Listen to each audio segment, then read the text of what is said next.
MSW Media. The Department of Justice ratchets up Trump's revenge tour by launching investigations into Leticia James, Adam Schiff, Jack Smith, and the 2016 Russia investigation. Several former Justice Department attorneys are seeking elected office. CIA officials worried that the release of a House report on 2016 Russian election meddling could reveal top-secret spying techniques and sources. But the Director of National Intelligence, Tulsi Gabbard, authorized a lightly redacted version with President Trump's blessing. And the political purge of the FBI continues with the ouster of Stephen Jensen and Brian Driscoll. This is Unjustified.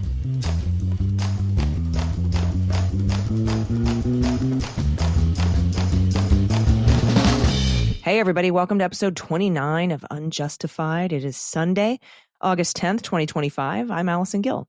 And I'm Andy McCabe. And oh my gosh, we have a lot to cover today, as always.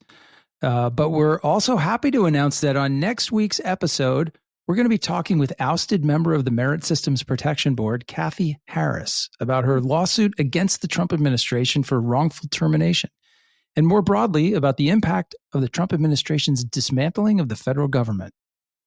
Yes. And full disclosure, everybody, Kathy Harris, who was a member of the Merit Systems Protection Board, was initially my attorney in my wrongful termination case against the first Trump administration. Small world. Wow. And and I was languishing, waiting for a quorum after the first Trump administration on the Merit Systems Protection Board, because that's one of the key tactics of the Trump administration, is to just not have anybody there so nobody can get any work done on people suing him for wrongful termination. That's right. And so Joe Biden reached out and took Kathy Harris and elevated her to the Merit Systems Protection Board, depriving me of a really wonderful attorney. But I got another great attorney, and I just wanted to give full disclosure that I was at one point represented legally by Kathy Harris. So it'll be really interesting to speak with her, especially a lot of the cases that, she took on when she was at the Merit Systems Protection Board. And she's going to have a solid understanding of the wrongful termination, reductions in force, and everything that's going on in the purging here in this second Trump administration. Yeah, I mean, she's got a totally unique perspective, having seen it as a board member, and now, of course, as someone who has appealed to the board. So I'm interested to see how those two things come together. Should be a good discussion. Yeah, and I look forward to talking to her about some of the referrals that the former special counsel at the Office of Special Counsel, Hampton Dellinger, made to the Merit Systems Protection Board. And now that special counsel is someone else because Hampton Dellinger has been fired by this administration. And that kind of ties into our first discussion today, Andy, which is about this revenge tour of Donald Trump weaponizing the Department of Justice and other agencies to go after, what he considers his enemies, his political enemies. And let's start with that intensification of the weaponization, because the Department of Justice just authorized a series of new investigations. And that let's go with the one that started on August 2nd with the Special Counsel Office. Again, that was where Hampton Dellinger used to be. They've launched an investigation into Jack Smith, who was a special counsel, but a different not part of the Office of Special Counsel, just a different special counsel, special appointment. And Von Hilliard at NBC is reporting that federal officials are investigating former special counsel Jack Smith after Trump and other prominent Republicans have alleged that his investigations into then candidate Trump amounted to illegal political activity. The U.S. Office of Special Counsel, an independent federal agency, confirmed to NBC News on Saturday it is investigating Jack Smith for alleged violations of the Hatch Act, a law that prohibits certain political activities by government officials. Trump and his allies have not presented specific evidence of wrongdoing, of course. The OSC, or Office of Special Counsel, is different from the type of special counsel's office formerly headed by Smith, who was appointed by the Department of Justice. This independent agency lacks the authority to bring criminal charges and prosecute individuals who violate the Hatch Act, but it may seek disciplinary action for a federal government employee, such as removal from the civil workforce, or refer its findings of Hatch Act violations to the DOJ for investigation. On Wednesday, Senator Tom Cotton, Republican from Arkansas, requested that the OSC investigate Smith for, quote, unprecedented interference in the 2024 election. A source familiar with the matter says the OSC affirmed to Cotton that it is proceeding with its inquiry following his request. Now, this is just the Hatch Act. Okay, so punishment for violations of the Hatch Act is the government comes out and says you violated it. That's about it. Now, you can be fired. Basically, yeah. You can be removed from civil service. Jack Smith no longer works with the civil service. So yeah, maybe they're trying to get a referral to the Department of Justice, but there's no crime. There's no like criminal investigation that can happen from violations of the Hatch Act. I think this will probably escalate to a violation of his rights as a candidate for president, maybe election interference, something like that. But the courts over and over and over again have rejected the argument that investigating a candidate for crimes is not political interference or election interference. So, of course it's not. And obviously the process protects the prosecutor, right? Mm-hmm. You collected evidence, you presented that evidence to a grand jury, they return an indictment. Of course, in this case, twice, but no, let's not get too down to the details. That pretty much clears you as a independent, unbiased finding of probable cause that a crime has been committed. So, yeah, I don't know where this is going. Well, I guess cynically, I do know where this is going. Whatever the OSC comes up with, they will hand off to the Department of Justice, and DOJ will use that as an excuse to open some sort of a criminal investigation. Right. Why Cotton chose to start it this way, I'm not really sure, but that's where it'll end up. Yeah, and it seems like Tom Cotton is alleging that Jack Smith, the fact that he pushed for a rushed trial was to mess him up to basically have a trial go before the election. But I think it's very important to say that Jack Smith never said we have to get this done before election. He was actually very careful not to say that, right? I mean, he was very specific about, hey, no, this is what the law says, and let's do it at the right timeline. And, you know, Trump was trying to slow it down. That's the election. That's the election interference, if you want to get down to it. But, you know, we'll see where this ends up. But Trump's nominee to head the Office of Special Counsel is right now it's stalled in the Senate. A White House official told NBC News his name is Paul Ingrassia. He's a former podcast host. Look out. You can't trust those people. Yeah, those crazy podcast hosts. He's got a history of incendiary commentary. He's meeting with senators in one-on-one meetings over the next month before a confirmation vote takes place. But that's who Trump has nominated to replace the amazing Hampton Dellinger. So we'll keep an eye on that for you. For sure. Also from the Wall Street Journal, the Justice Department has tapped a federal grand jury to reinvestigate the intelligence community's assessment of Russia's efforts in the 2016 election, according to people familiar, underscoring the lengths to which Trump's second-term administration is determined to go to avenge the central grievance of his first. That's very, very good opening paragraph. Attorney General Pam Bondi on Monday signed an order directing a U.S. attorney to present evidence to the grand jury. I've never seen an order from a attorney general instructing a U.S. attorney to open an investigation, but okay. And gave that person broad authority to also investigate outside of the office's jurisdiction.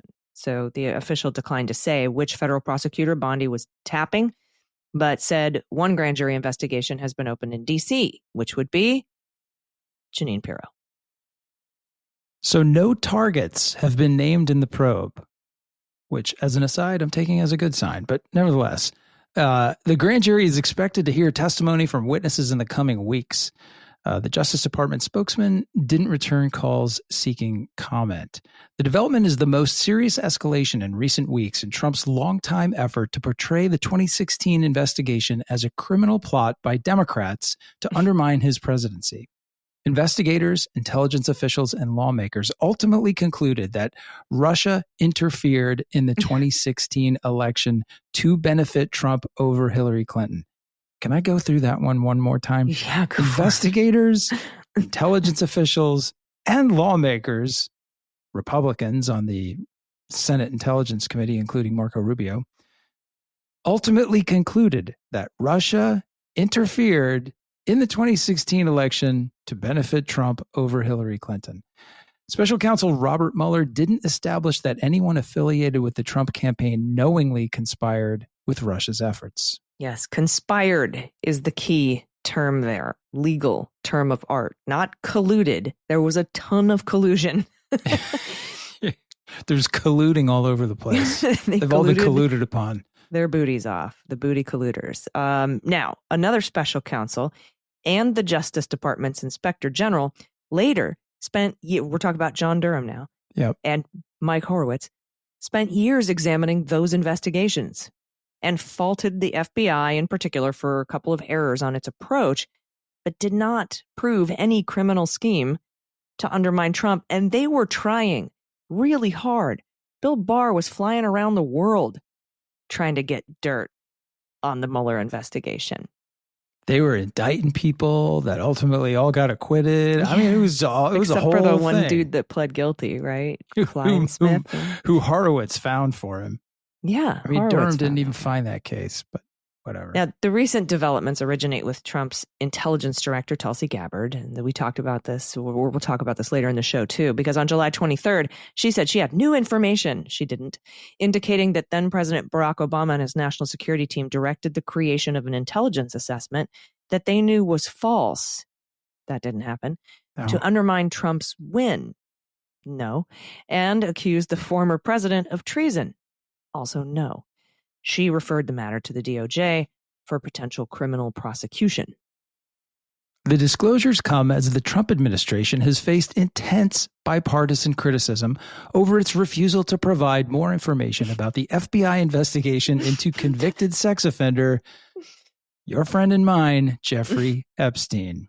Now, I think it's important that we left that particular paragraph from the Wall Street Journal because pretty much every single story, whether it's from the Times or the Wall Street Journal or the Washington Post, that I read about the investigation into the Russia investigation includes a paragraph of this is a seeming distraction from the Epstein files. Like they all mention that. They all say this comes at a time when the Trump administration has faced criticism over the Epstein files. So I thought, we should include that paragraph from the Wall Street Journal in this show because I agree with it. I think that this is all of this stuff. You and I talked about this last week, that he's got a hopper full of investigations and he's throwing them all out right now because of what's going on with the Epstein files.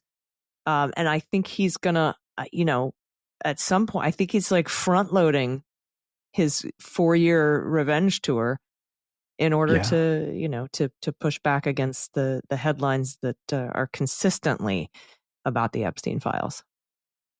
This man needs an enemy. Mm-hmm. He needs someone to be in conflict with at all times because those conflicts provide exactly that. Distractions, provides a platform from which he can project this narrative of everyone's out to get me, but I'm foiling all my foes anyway. And so he just reaches back into that well-worn sack every time one of these things comes up. And, the narrative he's gotten the most play out of in the last 8 years or whatever it's been has been this one. So it's like not a surprise to anyone who's been associated with this stuff before that, when in desperate times, he always goes back to what he calls the Russia hoax. Mm-hmm. So here we are again for the 15th time being reinvestigated. Yeah, and it's specifically targeted at his MAGA base. The same MAGA base that wants the Epstein files is also the same MAGA base that constantly talks about conspiracy theories about the Russia investigation. So it gives them something else to chew on, according, to my personal, I guess, understanding of how the internet works. So that's kind of, I think, what's going on here. Yeah, I mean, he's, to some extent it works. He does it because it works, right? Mm-hmm. I saw this, I was reading in an article this week that they went and looked at mentions of Obama versus mentions of Jeffrey Epstein by like right-wing media and podcasters. It's just this massive graph of mentions of Epstein going down last week and mentions of Obama skyrocketing. Now, Obama has not been in the news. The only reason that people are thinking about him or talking about him is because of these ridiculous claims. So, he says it, and in his in that kind of hardcore right-wing community, they immediately jump in line and start to fan the flames for him. Yeah, they sure do. But we're not done with this week's retribution tour. From NBC, U.S. Attorney General Pam Bondi has appointed a special attorney, not a special counsel, to probe mortgage fraud allegations against Adam Schiff and Leticia James, New York Attorney General. The Justice Department is also in the initial stages of an investigation of Tish James over her successful civil fraud case against Trump. And that's according to three people familiar. Bondi tapped Ed Martin, a conservative activist and former interim U.S. attorney for Washington, D.C., as special attorney to investigate Schiff and James, both prominent Democratic opponents of the president, the two administration officials said. A senior law enforcement official said a grand jury seated in the Eastern District of Virginia will investigate the James mortgage fraud allegations, and a grand jury in Maryland will investigate the allegations against Schiff. Now, the U.S. attorney probe of James is focused on whether her office used its authority to violate Trump's legal rights through civil lawsuits against the president and his businesses. That's according to three people familiar. That investigation is also looking at whether the National Rifle Association's rights were violated by her civil suits. It is being run out of the U.S. Attorney's Office for the Northern District of New York. And I think isn't that where they put that Sarcone guy that they made his own assistant in order to be able to be the interim U.S. attorney in the Northern District of New York? I think you're onto something there. Yeah, for sure. Seems interesting. So another interesting thing is, my first thought, of course, and I'm sure a lot of people's first thought is, hey, you can't appoint a special counsel, Ed Martin, because he wasn't confirmed by the Senate. At least that's what Trump spent a zillion years arguing to Eileen Cannon about. And Eileen Cannon and Clarence Thomas and Trump all agreed that you can't have a special counsel that wasn't approved with advice and consent of the Senate. However, the astute Anna Bauer points out that there was a back and forth in the oral arguments and the hearings in Judge Cannon's courtroom about Jack Smith's appointment and its appropriateness. And she wrote for Lawfare, Judge Cannon piped up to ask what Emil Bovey, thinks the term special attorney means in Section 515. Does it have the same meaning as the term that is used elsewhere in Title 28? And Bovey said, special attorney in Section 515 is consistent with how the term is used in 28 U.S. Code 543, which provides that the Attorney General may appoint attorneys to assist United States attorneys when the public interest so requires. It follows, Bovey argues, that these statutory provisions don't authorize the appointment of a special counsel who operates with the degree of independence that Jack Smith does. He clearly wasn't appointed to assist a U.S. attorney, Bovey says. If it were otherwise, then the Attorney General would be able to set up a shadow government that would allow a special counsel to wield extraordinary power with little oversight. So they've already argued that these kind of special attorneys that assist U.S. attorneys are okay, but a special counsel that has the independence that Jack Smith did, they're not okay. And so that is what they're going for here, I'm pretty sure.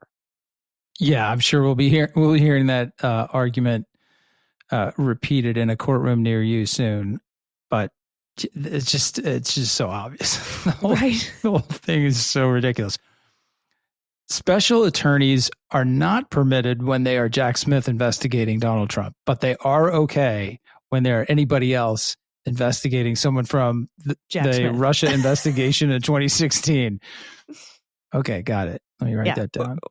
Or particularly Trump's civil rights being violated by Jack Smith and his wanting a speedy trial, which the law says. All right.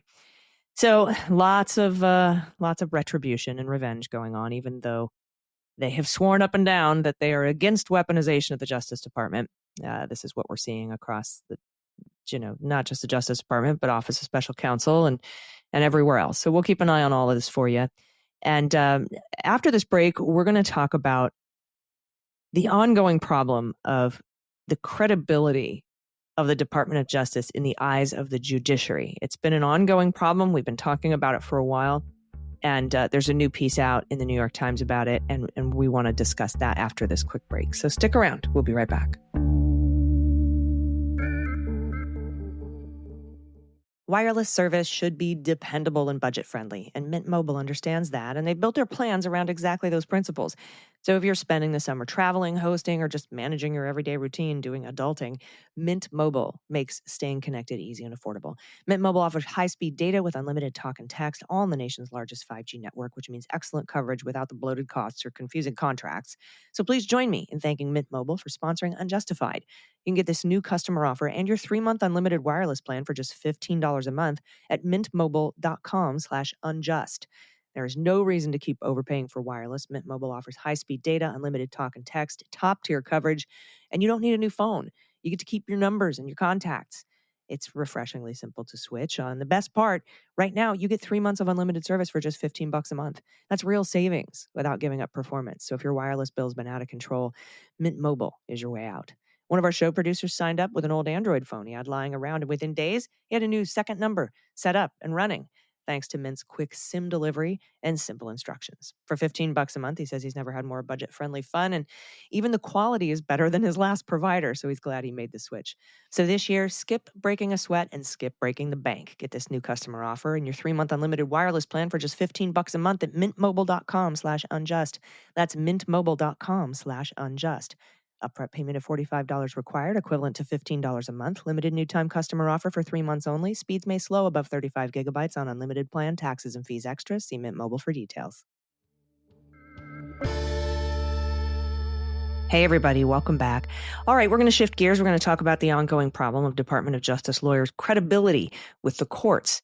Alan Foyer at the New York Times writes that Justice Department lawyers have long enjoyed a professional benefit when they appear in court. As a general rule, judges tend to take them at their word and assume they're telling the truth. But in the past several months, as members of President Trump's Justice Department have repeatedly misled the courts, violated their orders, and demonized judges who have ruled against them, some jurists have started to show an angry loss of faith in the people and the institution they once believed in most. The dissolution of these traditional bonds of trust, known in legal circles as the presumption of regularity, goes well beyond judges' use of blunt words, egregious, brazen, lawless, to describe the various parts of Mr. Trump's power-grabbing policy agenda. Ultimately, legal experts say, the actions that cause such doubts among the judges about the department and those who represent it could have a more systemic effect and erode the healthy functioning of the courts. Right. So we've been talking about this as just eroding the trust that people have in the Department of Justice. But it's, this is also from a perspective of how it impacts the judiciary. That's right. So while it is impossible to know for sure how deeply the distrust has set in among judges across the country, a number of judges in recent weeks have openly questioned the fundamental honesty and credibility of Justice Department lawyers in ways that would have been unthinkable just months ago. In June, for instance, an order was unsealed in federal district court in Washington showing Magistrate Judge Zia Faruqi ripping into prosecutors after they tried to convince him that he needed to be, quote, highly deferential to their request to keep sealed a search warrant in an ordinary criminal case. Quote, blind deference to the government? That's what Judge Faruqi wrote. That is no longer a thing. Trust that has been earned over generations has been lost in weeks. Oof. Yeah, ouch. Wow. After all, as the judge pointed out, Justice Department lawyers under Mr. Trump have done much to destroy the confidence normally afforded them in court. They have fired prosecutors who worked on Mr. Trump's 2 criminal cases, he said. They have attacked the charges brought against the rioters who stormed the Capitol on January 6, 2021 as a witch hunt. And they have violated judicial orders in cases stemming from Mr. Trump's deportation policies and from his efforts to freeze federal grants. Quote, "These norms being broken must have consequences," Judge Faruqi concluded. "High deference is out. Trust but verify is in." Now, all of this echoed the explosive remarks made from the bench last month by Judge Policines, and we talked about this. She lashed out at the Justice Department during a hearing in the case of Mr. Abrego, the immigrant who was wrongfully deported to El Salvador in March. We covered, like I said, those remarks here on Unjustified when she made them. And she said, "This has been the process from day one. You have taken the presumption of regularity and you've destroyed it, in my view." In a similar fashion, a federal judge on Long Island refused last month to take the department's word after prosecutors asked her to dismiss an indictment against Vladimir Arevalo Chavez, a leader of the violent street gang MS-13, in preparation for sending him back to El Salvador. Instead of simply accepting the government's assertion that the case against Mr. Arevalo Chavez needed to be tossed out because of, quote, national security concerns, the judge, Joan Azrak, ordered the government to tell her more about the politics behind the case. By that, she was referring to a deal reached between the Trump administration and President Nayib Bukele of El Salvador to hold immigrants deported from the United States in a Salvadoran prison in exchange for the return of MS-13 leaders in U.S. custody. Yeah, so she was even like, what? Because you pointed that out when it happened, when that press conference happened. We're going to indict this dangerous MS-13 leader. And then like 2 days later, we're going to drop the charges. Gone. Yeah. In yet another case, a judge in Los Angeles handling a request to drop fraud charges against Andrew Widerhorn, who's a Trump donor and former chief executive of the restaurant chain Fatburger, asked the Justice Department to further outline its reasons for wanting to drop those fraud charges.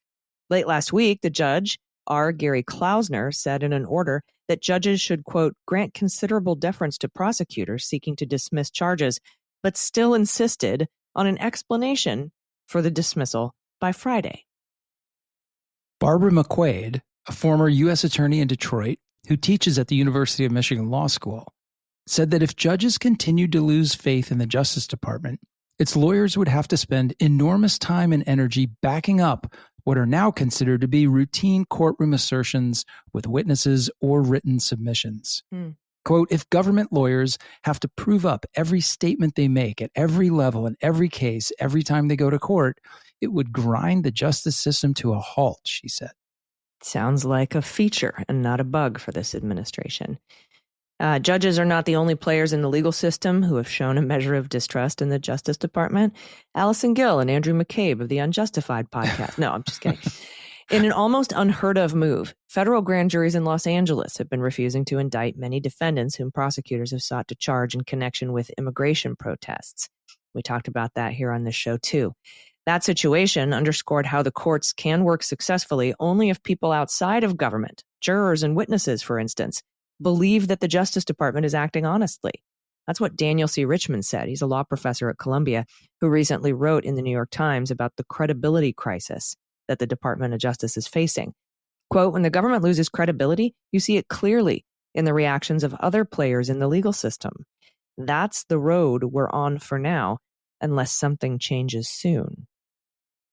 And Politico reported this week that when federal judges pressed for details about Stephen Miller's deportation quota of 3,000 people per day, the administration denied that any such quota existed.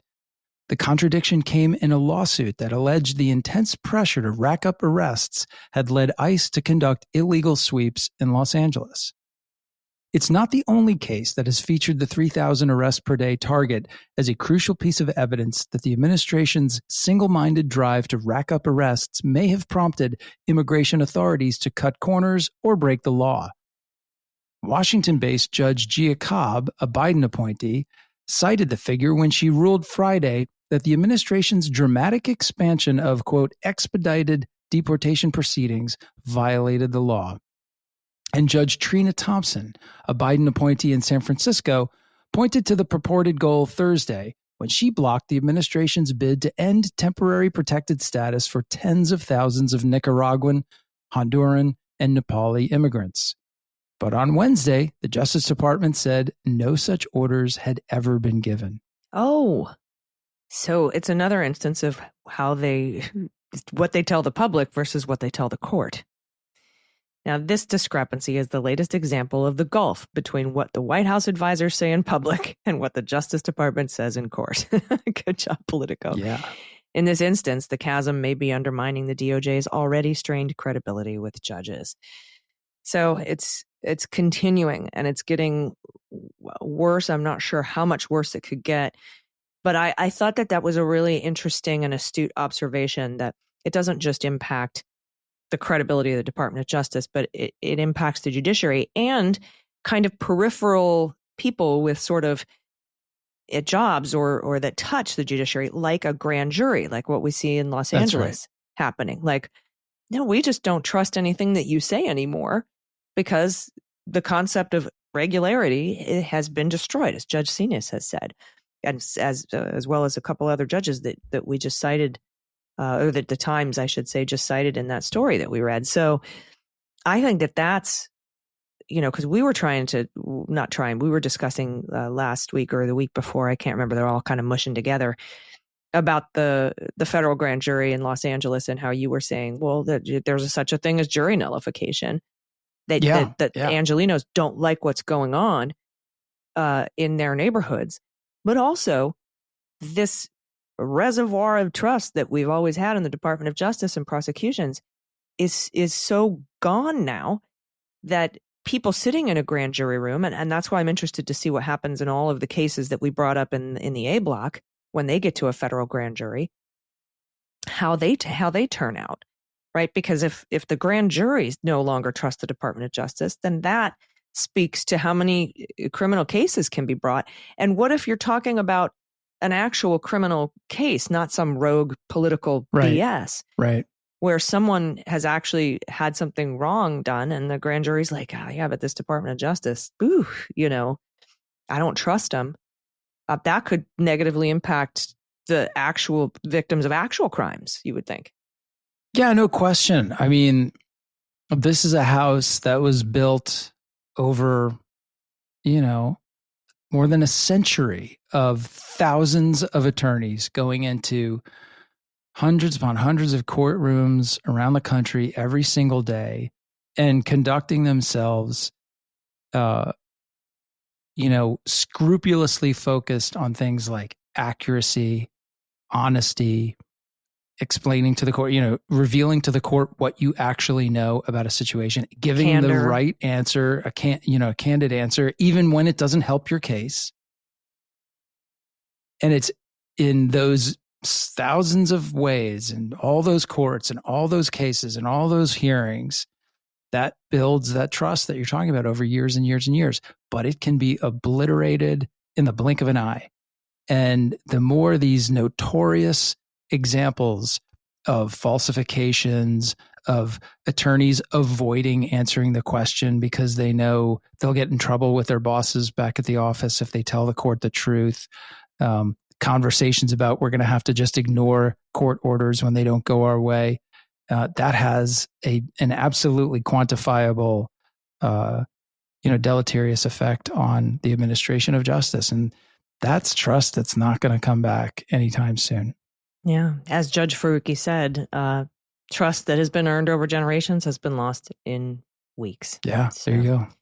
All right, we've got more to get to, and the next block is a little bit sad. We're going to talk about Brian Driscoll and a few other people at the FBI that are being purged for, again, political reasons. You'll remember him as Saint Driz. We talked about him pretty extensively early on in the Trump administration when Donald Trump and Emil Bovee were trying to get lists of agents that had worked on January 6th cases, for example.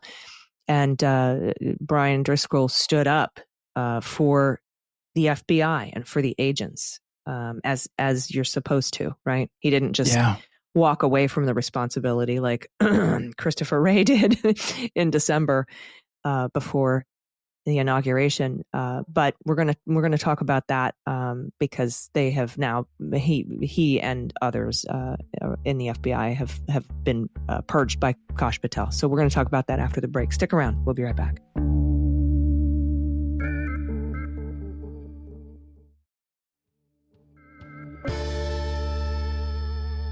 Welcome back.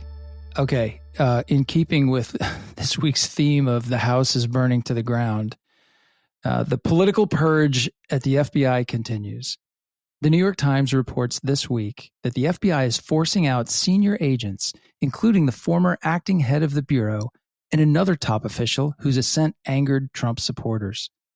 Brian Driscoll, who briefly served as the acting director in the early days of the Trump administration, was among those being forced out and told to leave by Friday, according to the people who spoke on the condition of anonymity to describe personnel decisions that have not yet been made public. And Stephen J. Jensen, head of the FBI's Washington field office, was also ousted this week. These people said Mr. Jensen had been a target of conservatives because in overseeing the Bureau's domestic terrorism operations section at the time, he played a key role in responding to the January 6th attack on the Capitol.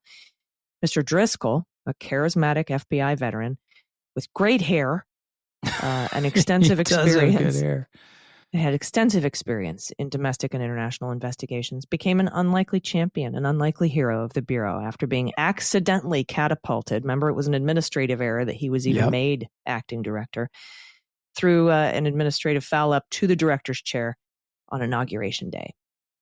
He resisted demands to turn over the names of FBI agents who had worked on the investigation into the Capitol attack, fighting off what was seen as a possible purge. Those actions earned him folk hero status among the rank and file, and the enmity of President Trump's former enforcer at the Justice Department, Emil Bovee III, which ultimately sealed his fate. His continued reluctance to accede to requests contributed to his dismissal, according to people familiar with the decision. The removals are likely to deal another blow to the morale of the agency, which has faced intense scrutiny after conducting investigations that Mr. Trump's supporters have denounced. Mr. Jensen's ouster, in particular, is an embarrassing chapter in Kash Patel's tenure as director, given that he had promoted Mr. Jensen and defended the decision on national television. He sure did. Let's talk about the morale for a second before we continue with the story, because I had heard from people I know at the FBI how upset everybody was at this. I didn't hear that kind of backlash when Chris Wray walked out of the organization, saying, everybody do your job, put your heads down, except for me, bye. I love this place so much that I have to leave. Yeah. So did you hear, I know that I never worked at the, I'm not the former acting director of the FBI. Have you heard anything about people's response to, Driscoll specifically? Yeah, I've been talking to people since this news came out yesterday. Of course, we're recording on Friday. So yesterday, Thursday, people started sending me the articles and then had a bunch of conversations with folks all of whom said the same thing, was that this was a gut punch to the rank and file, to the agents and analysts and everyone who works at the FBI, and appreciated the fact that this guy took a stand to try to protect them in a very dark time, right? In the beginning of the administration, when everybody had a lot of concerns, like, is it going to be the revenge tour? What's going to happen to us? Am I going to get fired or sidelined or transferred for simply showing up and doing the job I was asked to do, the lawful, proper job I was asked to do? And Driscoll stood up and took gave DOJ a response that I think everybody knew at some point was not going to go well for him. And that day came today. So they've lost so much talent in the FBI, particularly at the upper levels, losing all those EADs and a number of really significant assistant director positions. You've already got a crew in there, good people, but people who maybe don't have quite the same level of experience and time in that EADs and ADs formerly had. So you got folks that are really doing their best to try to keep things on an even keel. But this was a loss that I think everyone experienced on some level, and it's a heavy hit for the organization. Yeah, let's talk about some of the others too that we learned about this week. Other agents being forced out. Walter Jardina and Christopher Meyer, both of whom had worked on cases involving Trump. In addition, Spencer Evans, a senior agent who had already been pushed out of his post overseeing a field office in Las Vegas and forced to take a new position in Huntsville, Alabama, was also dismissed. Now, Mr. Jardina had worked on a number of Trump-related investigations, including a case that sent the trade advisor, Pete Navarro, to prison. The Republican chairman of the Senate Judiciary Committee, Chuck Grassley, has criticized Mr. Jardina for what whistleblowers have claimed is anti-Trump bias. If you put away a criminal, it doesn't mean you have bias against that person. Yeah. And if I remember correctly, Peter Navarro ended up in jail because he gave Congress the middle finger over a subpoena. Yeah. So whatever. Now, Mr. Jardina, a former Marine who deployed to Iraq after the September 11th attacks, lost his wife last month to cancer. So, I think a lot of times we talk about these dismissals and we do it without an understanding of the totality of the life of that person. Like it's somebody's entire life being to working at the Bureau, as you know. Yeah, it is. It absolutely is. And it's coping with the loss of that identity is one of the hardest things to get through in these situations. I know that from personal experience, and I know that these folks are suffering with that right now, and they will for a while. Yeah. I had someone ask me recently, like, when does that stop? When will I not, feel so weird and bad and off, betrayed about this, about the loss of this thing that I was. And I said, well, when it stops for me, I'll let you know. Yeah. So, yeah. Mr. Meyer, an FBI pilot, had recently been singled out on social media by a former agent who outlined his work on a Trump case. Mr. Evans angered Trump supporters who accused him of denying religious exemptions for the coronavirus vaccine when he worked as Deputy Assistant Director for Human Resources at FBI headquarters.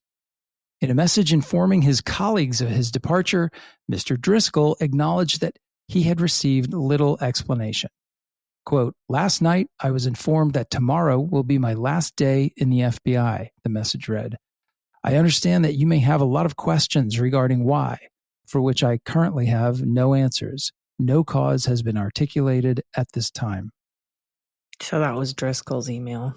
Yep. And on Thursday, Jensen notified his employees in an email that his employment had been terminated and that he intended to meet his challenge like any other I have faced in this organization with professionalism, integrity, and dignity. Jensen was scheduled to appear at a news conference on Thursday morning with the U.S. Attorney for Washington, but he did not appear, and a deputy spoke in his place. Asked about his absence, U.S. Attorney Jeanine Pirro declined to answer whether he'd been fired. "I'm not going to talk about politics today. I'm talking about crime," she said. U.S. Attorney Jeanine Pirro? Yes. Pirro, a former county prosecutor and elected judge, was confirmed last Saturday in a 50-45 vote. She'd been in the job as U.S. Attorney for the District of Columbia on an acting basis since May. Before then, she co-hosted The Five on Fox News on weekday evenings. The U.S. Attorney for the District of Columbia is a powerful position with a huge staff, budget, and portfolio. Her confirmation came days after the Senate approved the nomination of Emil Bovee, Mr. Trump's former defense lawyer, to serve on a U.S. appeals court. We're in the Only upside the best down, people. Andy. I guess I guess if you drink and you're on Fox News, you get a nice job in the administration. That seems to be the trend. That seems to be it. Well, we're going to keep an eye on all of this and the Ed Martin investigation, the Wackadagpa, who now is also, we can add special counsel, Wackadagpask. I guess he wasn't Wackadagping much. No. He has the time to also be the special counsel. 3 jobs, now this. Yeah. Yeah, it shows that they just don't have anybody left, which again, I think is by design. All right, we just have a couple more stories and we'll get to listener questions, but we have to take one last quick break, so everybody stick around. We'll be right back.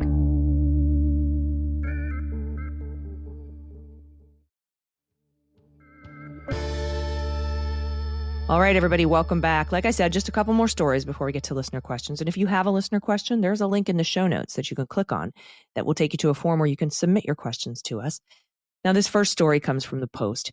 The Trump administration pushed to unveil a highly classified document on Russia's interference in the 2016 election after an intense behind-the-scenes struggle over secrecy, which ended in late July when DNI Tulsi Gabbard released a minimally redacted version of the report.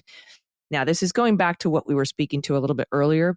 She had released these files and made a criminal referral, and that's what the Pam Bondi has ordered a grand jury to investigate, is based on this. But now we're going to talk about the behind-the-scenes struggle that happened because there were a lot of folks who didn't want this released. Gabbard, with the blessing of Trump, overrode arguments from the CIA and other intelligence agencies that more of the documents should remain classified to obscure U.S. spy agencies' sources and methods. The document Gabbard ordered released on July 23rd is a 46-page report stemming from a review began in 2017 by majority Republicans on the House Intelligence Committee. It takes issue with U.S. intelligence agencies finding earlier that year that Russian President Vladimir Putin developed a preference for Trump over Democrat Hillary Clinton and aspired to help him win the election. Multiple independent reviews, including an exhaustive bipartisan probe by the Senate Intelligence Committee, have found that Putin intervened in part to help Trump. Two former CIA officials who led the intelligence agency's assessment told the Washington Post they stood by their sourcing and analysis. So the CIA said, please don't release these documents because you could give away our secrets. That's right. Yeah, so this is all getting very confusing because people are getting these documents from 2016 thrown at them again. This is not the intelligence community assessment. That's the document that the CIA and FBI and NSA produced in December of 2016 at the request of President Obama to say, here's everything we know about what the Russians did during the election. This is the House Intel Committee who prepared their report with the purpose of concluding that we were all wrong and Putin doesn't really like Trump. So this was a Devin Nunes and Kash Patel production.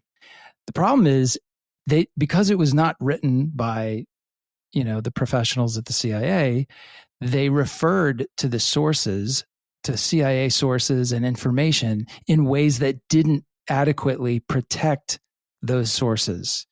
And so naturally, you would expect if this thing ever got released, which it should never have been, you would have had to redact a lot of that stuff out to avoid compromising the sources. But of course, the director of national intelligence, Tulsi Gabbard, decided, no, let's just let it all out. Very lightly redacted. And who knew? President Trump agreed with her side on this one.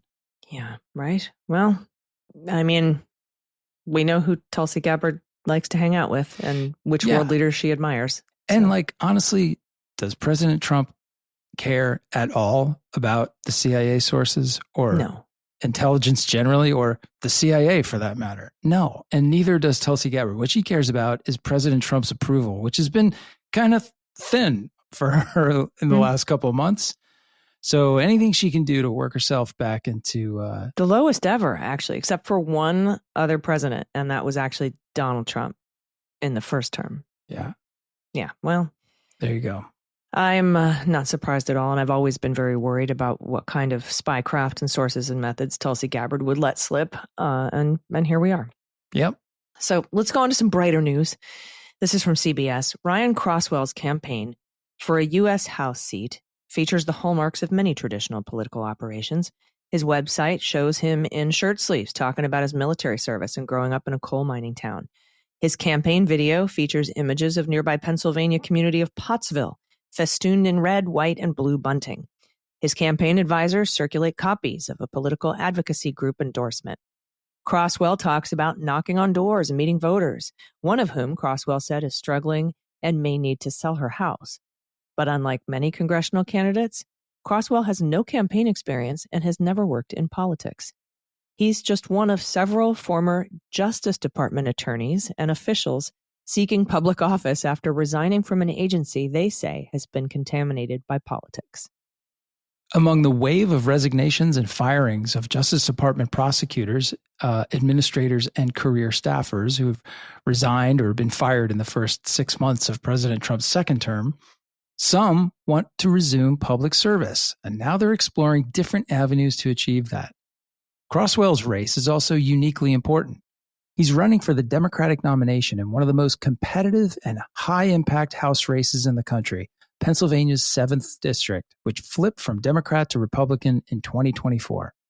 Now, he's not the only one. Some of his former colleagues are also seeking elected office, and like Crosswell, none have elected experience or political background, but all of them are openly criticizing recent changes in the Justice Department and talking about why they chose to exit their careers as career prosecutors.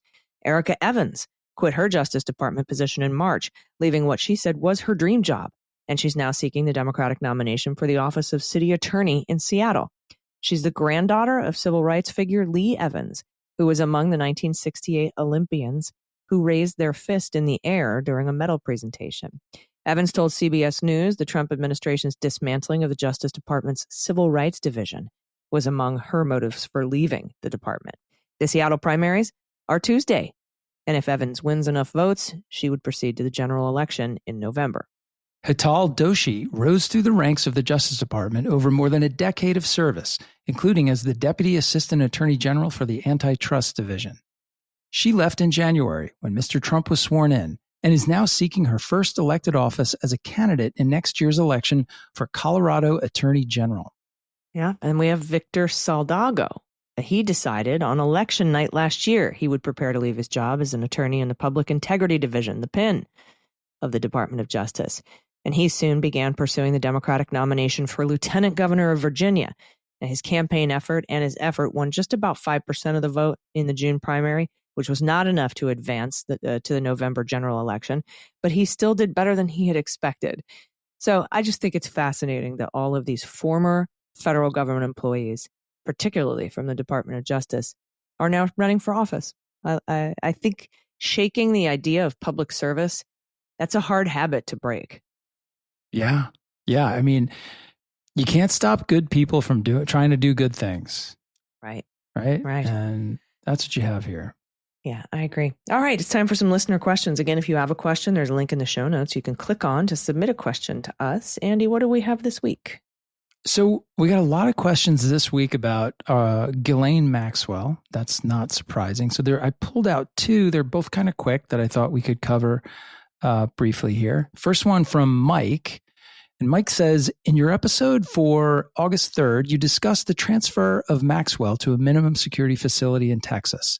Assuming Trump does not pardon her or change her status in any way, if there is a new Democratic administration from the 2028 elections, can they move her back to the Florida prison? If you have any thoughts on this, I would appreciate hearing them. I look forward to the podcast every week and have been listening since the start of the Jack Smith investigations and prosecutions. Well, thank you, Mike, for listening and for the question.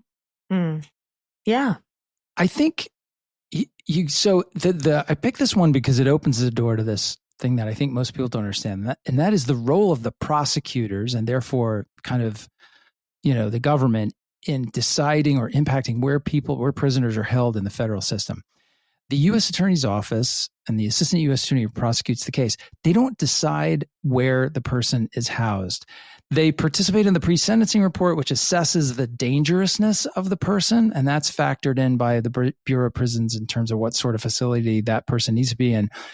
They can also do things called putting in separation orders. So if you're a prisoner and you are, let's say you cooperated against a gang member, the U.S. Attorney can say they don't want you held in any facility where there are those gang members because they might present some sort of danger to you. But they can't really pick where you go. That's kind of an exclusive function within the Bureau of Prisons. So I find it kind of unlikely that for political reasons, kind of retribution-looking reasons, a new Democratic administration would demand that she move back. But of course, it's possible she loses the privilege of being in the less secure facility if she engages in some sort of misconduct and is disciplined for that while she's serving her sentence. I don't know. I kind of think that if a new administration comes in, new Bureau of Prisons person comes in, that they may see that the downgrading of was her inappropriate. Was inappropriate. Yeah, that's possible. That's possible. And remove the waiver that allowed her to be transferred in the first place. But again, I don't know. Sometimes it is difficult to take things away from someone once you've given them to them. But personally, if it were me, I would do it. I would put her back into maximum security and say, sue me. Yeah, I mean, she doesn't deserve to be in a minimum security prison. If you're a sex offender, you aren't supposed to be there. And if there was no good reason to waive her status as a sex offender to get her moved there, I don't know that I could continue to justify her being there. Maybe at the very least, you could get all of the complaints from the other prisoners there and the other prisoners who weren't given that consideration and do it based on that. But yeah, I don't know. I think if an effort like that is initiated from within the BOP, then it could certainly end up that way. I also think that the return of a Democrat to the White House would be less likely to result in direction coming from the White House, like, we don't like this person, move them to a worse jail. Like, let's hope that's the place we get to, right? Maybe survivors of Epstein and Maxwell file a complaint with the new Attorney General in the Department of Justice, and the Department of Justice refers it to the Bureau of Prisons to take a look at. There are X, Y, and Z good reasons to move her back, and then she gets moved. Yeah, or people in the community in Bryan, Texas, who are like, we don't feel safe with no walls around this person. That's right. But yeah, I think it would be not necessarily from the White House, but it would be some sort of through a formal complaint process or a review of, if you were going to review everyone who was in the minimum security prisons, like do just hey, we're going to start to review everybody's file who's in a minimum security prison, and then she gets caught up in that, right? And that sort of quality control effort.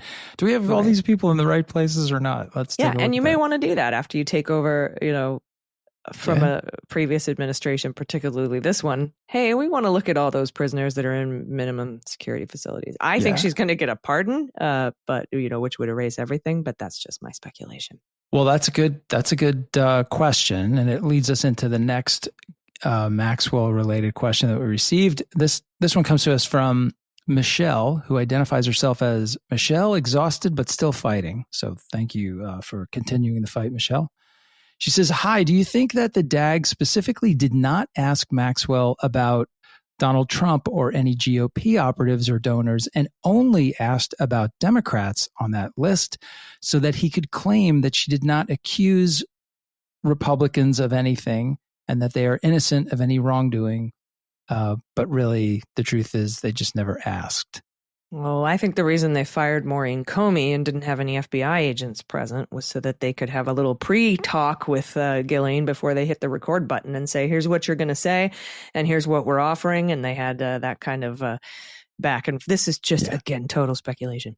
And then they made an agreement, and then they hit the record button, and you heard what you heard. Or you hear what you hear if they release it. When we talked about this, it's either last week or the week before the meeting took place, we talked a lot about like how this happens in normal cases where somebody's been convicted, they get a long sentence, then they decide they want to cooperate. It's actually, you can do that. It's under the federal rules, and kind of, the queen for a day, the proffer agreement, immunity for that one day, and the things you say in that room. And I'm sorry that I wasted everyone's time with that, because what actually happened in this case has nothing to do with that normal lawful process. This was not an effort to actually assess someone who wants to become a cooperator for the United States government. This was a political intelligence gathering mission, period. And now that we know how it happened, there are so many facts that substantiate that opinion of mine. The fact that there's no FBI agents there. You never, ever interview a prisoner without an FBI agent present. One of the many reasons you wouldn't is because if something is said in that proffer that then becomes, the center of a legal issue later, the agent is the witness If there's no agent there, then one of the prosecutors has to get on the stand and testify as a witness in their own case. And DOJ doesn't ever, ever, ever want that to happen. So I can't even describe to you how out of the ordinary that is. Speaking of out of the ordinary, the Deputy Attorney General goes and conducts like almost like a solo conversation with a notorious prisoner. Never, ever happens in any way. It's like the U.S. attorney showing up at the detention hearing of Mr. Abrego. Exactly. It's bizarre. How about the fact that they're assessing this person to be a cooperator, and this person is someone who cannot possibly be a cooperator because she has no credibility. None, zero. So in order to be a cooperator, you have to be truthful and you have to be able to like rehabilitate credibility in front of the jury. It's not possible with her. So there's no purpose to this other than finding out what she knows so you can protect the president or maybe go after some of his enemies. And the fact that she got a significant benefit that on paper she absolutely does not deserve, that being the transfer, that tells you everything you need to know. She's already receiving a benefit just for having sat down and talked to this person. And then this week, not that I needed another reason, but they announced that they're going to think about revealing either a transcript or an audio tape of some parts of the conversation. If they had any hope whatsoever of using her as a cooperator, you would never, ever, ever, ever put a statement by the cooperator out before the trial because they can be then cross-examined against it. It's just, this is as off base and bizarre and suspicious as it comes. Oh, well, they're banking on not a lot of people knowing what the normal process is supposed to be. And then I think Todd Blanche or somebody is thinking about going on the Joe Rogan pod, because we were like, well, she's not going to be testifying in court. She's not going to testify in front of Congress because they're not going to give her immunity. So how's she going to get her story out there? Apparently, Todd Blanche is going to go on Joe Rogan. Is how the story. Todd Blanche is going to be the mouthpiece of Ghislaine Maxwell on Joe Rogan's podcast. I mean, like, what? Where do we live in Disneyland? What happened to the world? Like, nothing about this. Disneyland's makes sense. fun. That's true. This is not fun. We lost the fun a long time ago. Look for a fulsome prison blues style presentation of Joe Rogan at the facility in Bryan. Yeah. Interviewing Ghislaine Maxwell for an exclusive that will exonerate Donald Trump and of course, implicate people like Bill Clinton or somebody else that Donald Trump doesn't like. And he might throw a couple of other sort of, obscure bones, red meat to his base by like, I don't know, the Bear Stearns guy or Wexnell or, somebody, a Brunel, somebody else who, maybe people who have passed away so they can't say anything. A good target. Yeah, a good target. Is somebody who they would like to smear. Yep. That won't hurt them or their donors. Yeah. All right. That's what I see happening. And I do think a pardon is imminent. I really do. Or at least I think discussions are underway. And mostly I think what they met at the White House for recently, they were supposed to meet at J.D. Vance's house, but I don't think anybody wanted to sit on his couch. So they went to the White House and had a discussion. And I think that discussion is about how they're going to smooth over any backlash for a pardon. That's just I have no sourcing on that. That's just my speculation. Let's go roll clock back to the Obama administration, or even I would say the Bush administration, any administration. If it became known in the press that the vice president of the United States convened a dinner or meeting at his residence with the attorney general and the director of the FBI and a few other people for the purpose of discussing the strategy going forward in a criminal investigation that is currently being undertaken by the Department of Justice, people would have been howling. Such a wildly improper incursion of the White House into the criminal investigative process. Yeah, we talked about Bill Clinton bumping into Loretta Lynch on the tarmac in Phoenix in 2016 when Hillary was under investigation for her use of a private server, and everybody. Yeah, how about the Whitewater files suspiciously found at in the White House? Like, oh my God, a DOJ file ended up in the White House. How did that happen? That's a violation of every post-Watergate reform that we've ever put into place. And they were right when they said that then. Yeah, they were. But now it's out in the open. It's out in the open. Well, that means it's totally fine when you apparently. when you crime out in the open like that. Anyway, we'll keep an eye on all of it for you. And thanks for your questions. If you have questions, again, link in the show notes takes you to the form to fill out to submit one to us. And we appreciate you listening. And we're going to be back in yours next week. And like we say every week, who knows what could happen between now and then, but I'm sure it'll be something to talk about. Yeah, for sure. For sure. For all my peeps in the FBI, hang in there. These are dark times, but you're good people and you can get through it. Yeah. And for all my peeps at the VA, samesies. Sorry about the union bargaining contracts all being canceled, especially for nurses. I mean, anybody, but like nursing unions. Whoa. Yeah. That's picking the wrong fight. For real. For real. Anyway, thanks everybody. We will see you next week. I've been Allison Gill. And I'm Andy McCabe. Unjustified is written and executive produced by Allison Gill, with additional research and analysis by Andrew McCabe. Sound design and editing is by Molly Hockey, with art and web design by Joel Reeder at Moxie Design Studios. The theme music for Unjustified is written and performed by Ben Folds, and the show is a proud member of the MSW Media Network, a collection of creator-owned independent podcasts dedicated to news, politics, and justice. For more information, please visit mswmedia.com.